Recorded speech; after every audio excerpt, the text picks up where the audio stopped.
வீட்டார்கள் நினைப்பாங்க, ஏன் தான் இவனுக்கு கெட்டி கொடுத்தோம் அப்படின்ற மனப்பக்குவத்துக்கு வரக்கூடிய நிறைய பேரை நம்ம பார்க்கிறோம். இவனுக்கு கெட்டி கொடுத்ததுக்கு பதிலா அல்ல கெட்டி கடல்ல என் மகளை இறக்கி இருக்கலாமே அப்படின்னு சிந்திக்கக்கூடிய நிலைமையெல்லாம் நம்ம பார்க்கிறோம். அந்த அளவுக்கு பெண்களை கொடுமைப்படுத்துறது, டார்ச்சர் பண்றது, சந்தேகப்பட்டு பேசுறது அல்லாஹ் பாதுகாக்கணும். ஒரு நல்ல தாயினுடைய வளர்ப்புக்கு அடையாளம் என்ன தெரியுமா? ஒரு நல்ல தாயினுடைய வளர்ப்புக்கு அடையாளம் தன் மனைவியிடத்தில் அந்த வளர்ப்பு பிரதிபலிக்கும். அப்படின்னு என்ன அர்த்தம்னா, ஒரு தாய் தன் மகனை சரியாக வளர்த்திருந்தால் தன் மனைவியை நல்ல முறையில் வைத்து காப்பாற்றுவான் ஒரு ஆண்.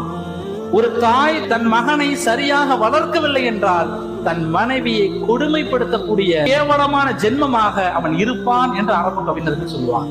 மனைவி இடத்துல சரியா இருந்தா அவனுடைய தாய் அவனை நல்ல வளர்த்திருக்கான்னு அர்த்தம்.